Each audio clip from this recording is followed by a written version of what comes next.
Ito ang buong detalye ng press conference ni Senator Cayetano nitong Mayo 15, 2026 kung saan pinabulaanan niya ang pahayag ni NBI Director Melvin Matibag. Ang pagkatatwa sa 5 sinabi ni Matibag, 6 ang mali. Diretsahang sinabi ni Cayetano na hindi tumpak at puno ng mali ang ulat ni Matibag tungkol sa mga pangyayari sa Senado. Ang mga pangunahing pagkakamali na itinuro niya, una ang dahilan ng pag-alis ni Bato. Sinabi ni Matibag na tumakas si Bato dahil sa kaguluhan. Ngunit ayon kay Cayetano, hindi ito escape. Wala naman itong legal na warrant na naiharap at nasa ilalim lang siya ng protective custody ng Senado, hindi detention o pagkakakulong. Malaya siyang umalis anumang oras. Pangalawa, ang pagkakaroon ng warrant, paulit-ulit na binigyang diin ni Cayetano. Hanggang ngayon, wala pa ring naibibigay na kopya ng arrest warrant mula sa ICC o sa NBI. Sinubukan nilang ihain ito, pero walang dokumento na napatunayan na ito ay legal at may bisa sa Pilipinas. Pangatlo, ang sitwasyon sa putukan. Itinanggi niya ang pahayag na sadyang gawa ang kaguluhan para makatakas si Bato. Sinabi niya na ito ay tunay na pag-atake sa Senado at hindi ito inayos o inorganisa. Kung tututukan kita ng baril, papasukin ko bahay mo na may baril ako. Nag-warning shot ka, pinutukan kita pabalik. Is it not an attack? Sorry ha. But I don't think there's any question. The Senate is under attack, was under attack. All of you, your lives were in danger last night. So I know it's your job to ask a question, but you will tell me, pagka may nagpaputok na warning, hindi under attack yun? My God, we're a democracy. This is the Senate of the Philippines. Can I brief you on 2 matters, then questions? Tapos just so that medyo organize yung pagsagot ko sa inyo, can we do it same sa questions para we don't have to go back and forth? Unahin na muna natin kay Senator Bato. Yes, okay. I'll tell you that, para hindi confusing, then I'll tell you about the reports sa nangyari. So far, what the updates is regarding the attack on the Senate last night, no, the armed attack on the Senate. So, around, let me check my phone. So, tinawagan ako ni Senator Jinggoy ng around 1:27 to tell me na he doesn't think Senator Batos in the building. Ano, sir? At after lunch, mga 1:27, tinawagan ako ni Senator Jinggoy Estrada to say, SP, wala na si Senator Bato sa Senate. So I checked and asked my Chief of Staff to ask the Sergeant at Arms for a report. So may spot report pala talaga siya. I can read it to you. Ito na yung spot report. And then right before, when I came in, di ba, when I saw you guys, sinabi ko na rin, ay sorry, hindi 1:27, miss call niya pala yon. So, 27 ngayon, tuloy pala. yeah, around, 27. basta around lunchtime na ako tinawagan ni, ni Senator Jinggoy. So, okay. Yeah, sige. So what time siya ba?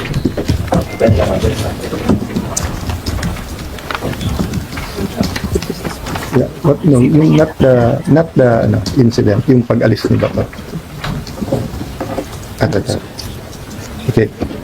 Yun yung yung dun kasi sa attack kagabi, hindi pa tapos. So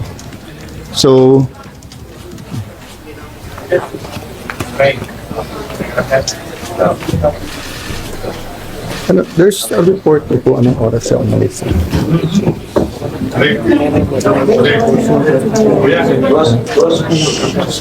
Sir, may mga camera sa likod. Nasaan yung incident? Sir, may camera sa likod. Ano sa inyo? Dito. Kuya. Wala. Okay. So, long story short, kinonfirm ng Sergeant at Arms that he's no longer in the building. I'm waiting for the complete incident report, anong oras umalis. In the meantime, nakausap ko at nag-text sa akin yung kanyang wife. And I told her naman na I will papaabot ko sa Filipino people and sa 13 yung kanyang message. So sa 13, sabi niya, sana wag sayangin yung sakripisyo na ginawa ni Senator Bato. She hopes that we stick together. Tapos eto sabi niya sa akin, "Good PM sir, in behalf of my family, we would like to thank you and all the other senators for all the support you have done for my husband. At the same time, I'd also like to ask for forgiveness for all the confusion and havoc it has created in the Senate. It is for this reason I am sure that Ronald made his, in quotation mark, escape.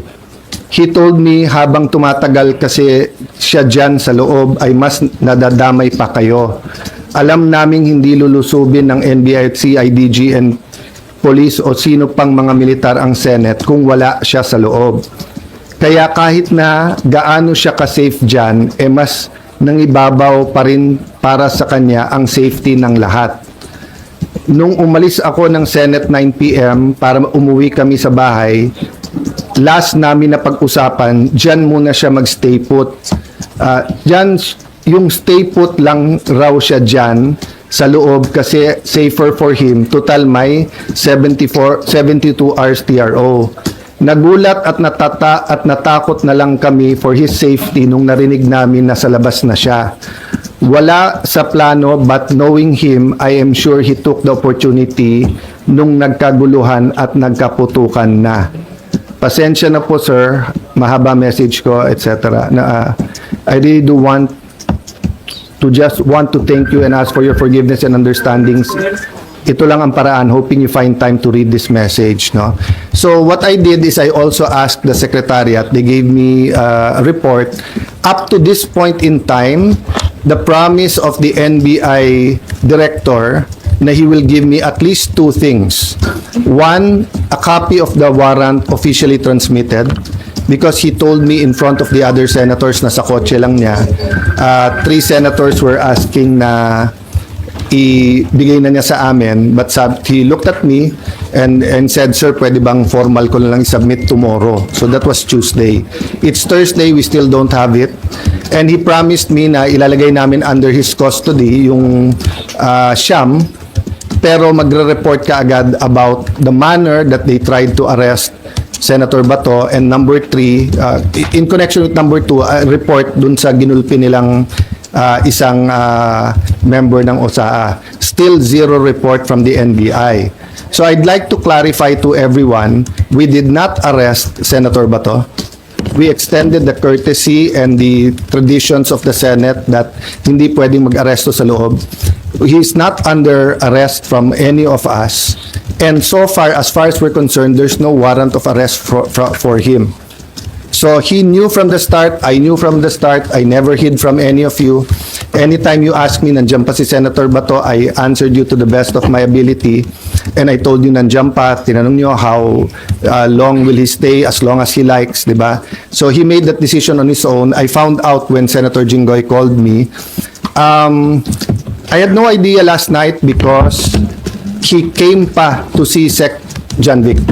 So I brought Sec. John Vic sa taas, sa 5th floor, because ni-request nung isang staff na, "Sir, hindi pa alam sa 5th floor na secure na at hindi pa nila alam ang nangyayari. Baka pag umakyat yung mga pulis, baka may gulo." So I went up, medyo naka-vest at armado pa yung OSAA. So Sec. John Vic asked them na lahat may barel, ibaba yung barel. We explained the situation that OSAA is still in charge inside, but there's a joint investigation. Little did we know na hindi pa fully secured when we answered you, because nga may na-aresto actually kagabi. Diba? I think na-report nyo na lahat. So I just promised Sec. John Vic that I'll wait for his report and that siya magsasabi sa details para nga walang miscommunication or accusation. But since someone close to me sent me a text,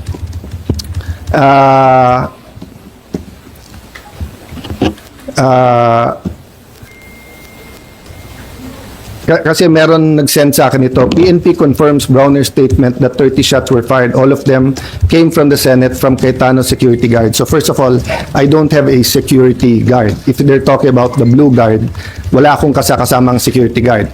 If they talking about my security, They're also from the PNP. I double-checked before going here.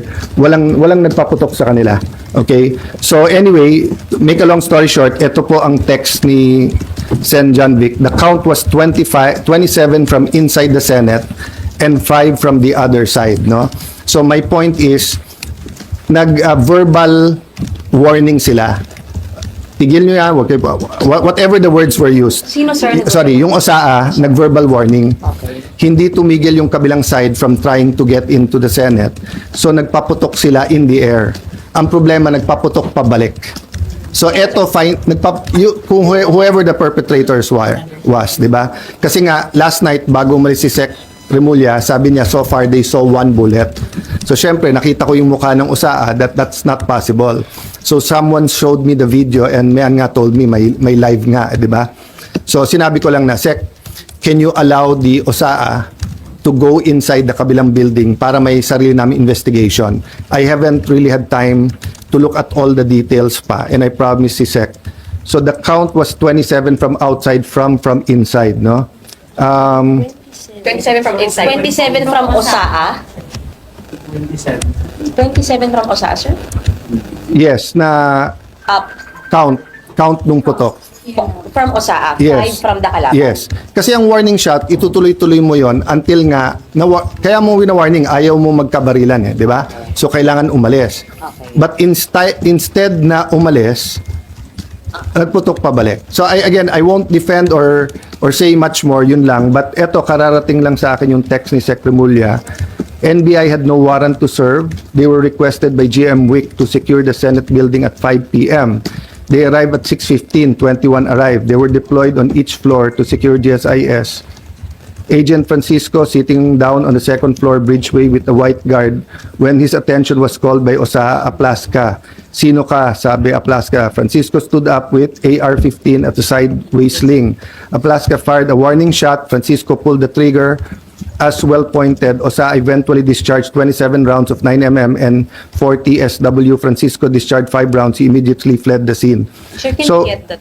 Sir, pwede kami humingi ng copy. read out para ano, okay. So, yun lang muna so far kasi yun palang binigay niya sa akin. But let me emphasize this, ha. NBI continually told us na wala silang dinideploy sa Senate. Completely. I think pati sa higher ups nila, yun ang sinabi nila. I haven't had the time to watch the news or to compare who said what, no? So kayo na ang mag-compare who is saying what, di ba? But time after time, in fact, Senator Loren got a text when we were having the caucus na sabi ni NBI Director, hindi daw niya sinabi na pinayagan sila ni Senator Soto. All the senators na kasama ko doon, napakarami, all said he didn't only say it once, he said it 3 times. So, we can get to the truth if people tell the truth. Diba? But if the NBI is not going to be, it's not going to treat this thing with candor, meaning just tell us the truth, may problema tayo. But I can tell you, I have faith in the PNP and the DILG. They gave me their word. No? And for some, their word is not important, but I do believe kay General Nartates, Chief PNP, and kay Sec. Remulla, nung sinabi nilang lalabas ang totoo dito, I believe in the word that they've given. No? Let me have a drink of water, tapos question. Sir, to be sure lang, the 27 came from OSAA. Sir, sorry nakita ko po kasi sir, na ang nagpaputok po kahapon, OSAA and yung armed na Marines. Kasama na po sa bilang yung 27, yung lahat na nagpaputok coming from the Senate force. I don't wanna speculate kasi I just read to you yung sinabi sa akin. But kasi may nakita din ako na report or something sa Facebook. I haven't verified na the Marines were here to support but did not fire. So I'll wait for the report naman ng OSAA after meeting you. Ayoko kasi OSAA naman is under my jurisdiction, so I'll have them explain what they found so far. So right now, sir, the 27 we can say are from OSAA lang. Yun ang report ni Sec. John Vic. Okay, the 5 came from the kalaban? Yes. Pataas, sir, or towards OSAA? Yun ang hindi ko masagot. Okay. May Sir. isang bullet daw, may isang bullet daw sa taas. And then the rest? Or? Kasi nga last night nung naghiwalay kami, so far daw isa pa lang, Tapos eto kasi sinabi ko kay Sec Remulla, I'll make sure na yung commitment ko not to influence or walang political angle yung aking explanation ng investigation. But he sent me that text na so far yun yung report niya. So I'll send it na to you. Paano mo na lang. Sir, wala kang sinabi si General Plaza kung nasaan yung NBI, kung nasa DSIS side o nandito sa Senate.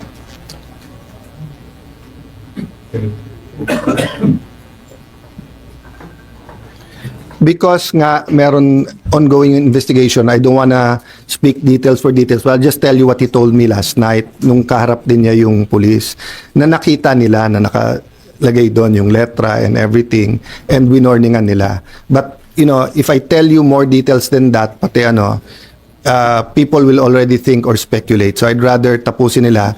Ang sabi sa akin ni Sec John Vic, bina-backtrace nila. They got a lot of IDs sa the guy na bumalik, pinabalik daw siya para kunin yung bag, puno ng maraming IDs sa bag. So they got his fingerprints, bina-backtrace niya. When I left, they were bringing him to Pasay for inquest. So I haven't gotten the report. Unfortunately, pinauwi namin lahat ng lawyers kasi nung sinabing clear na, nakiusap din yung mga police so that their work is easier.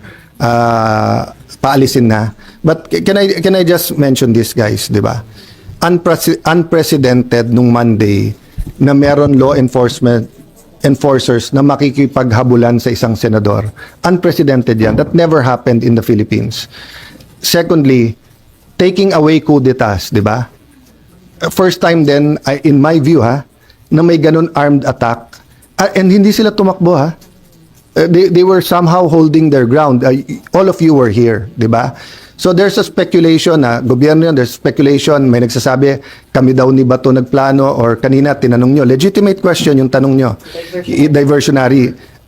If it was a diversionary tactic, it was crazy. Why? When you did that, lalong dumami yung tao dito Lalong dumami yung police. That's why nga Sec John Vic wanted to go upstairs to make sure he's okay. But nung kausap ko yung anak, his tired, etc., I respected that. Sec John Vic respected that. But kagabi, bumaba pa si Senator Bato.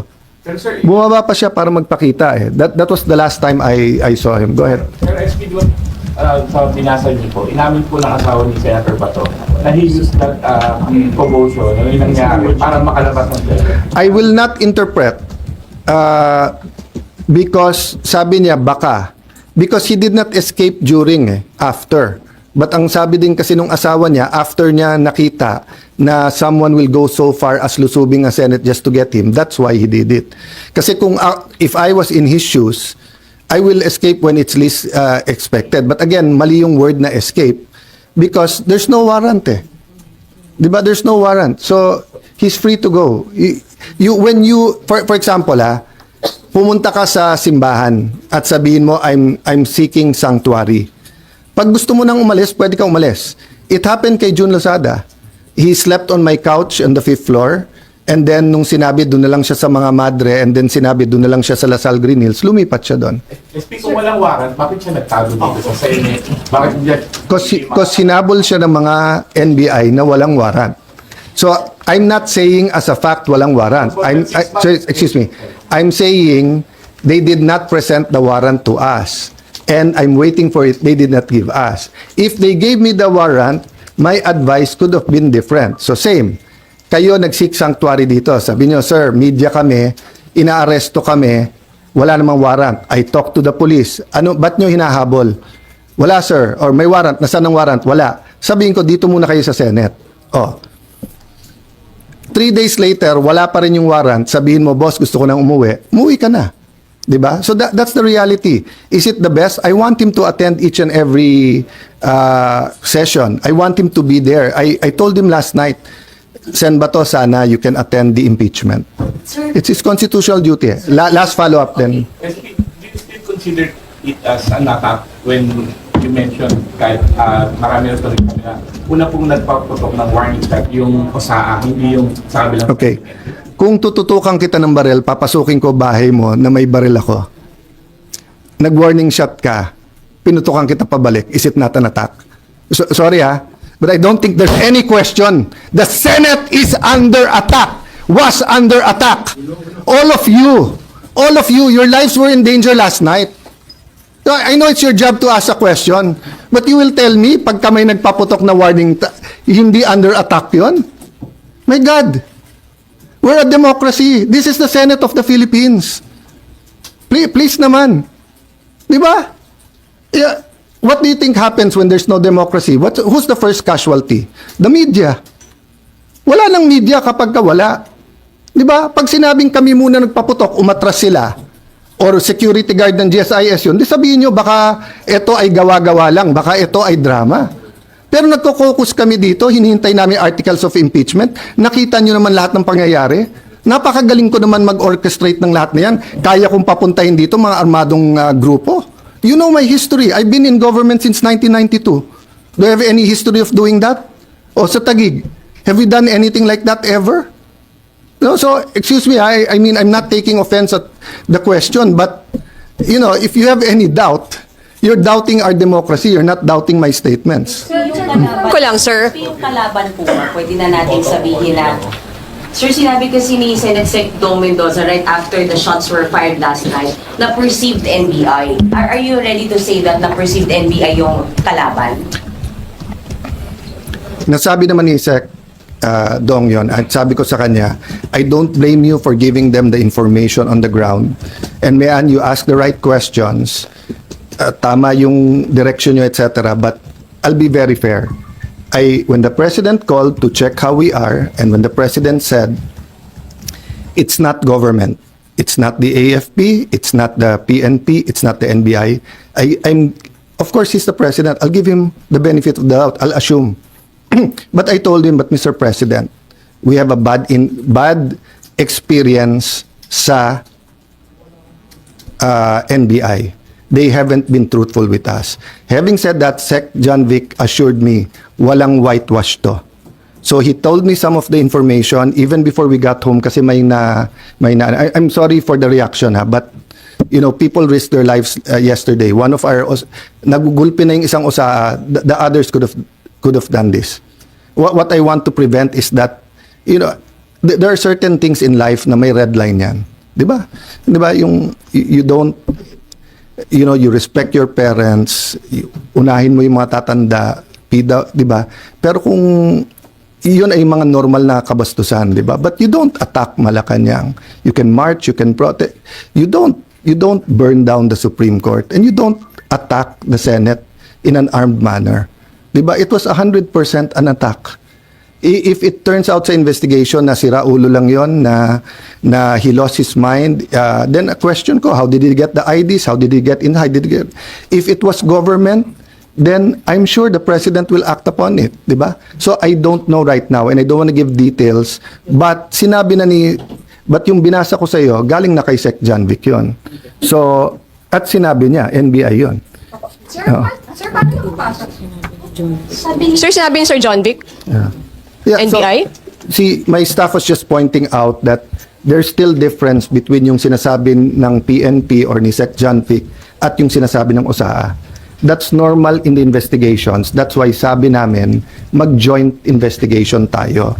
So far, I do not have a reason to not believe Sec John Vic. Why?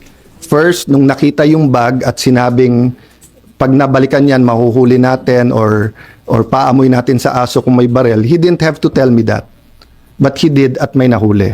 Okay. Secondly, lahat ng request niya, pinagbigyan ko. Umikot yung mga police, disarm yung iba natin tao dito. Yung hiningi niya na isweep yung floor by floor. Yung hiningi niya na isecure yung CCTV. Lahat ng mga hiningi ko sa kanya pabalik. CCTV nung kabila, nung GSIS, ibigay sa atin. Yung before he left, sabi ko, sir, step by step, keep us informed. So, but that's the problem nga, di ba? So, I'm hoping magkatugma lahat. So, sa report natin, ano yung...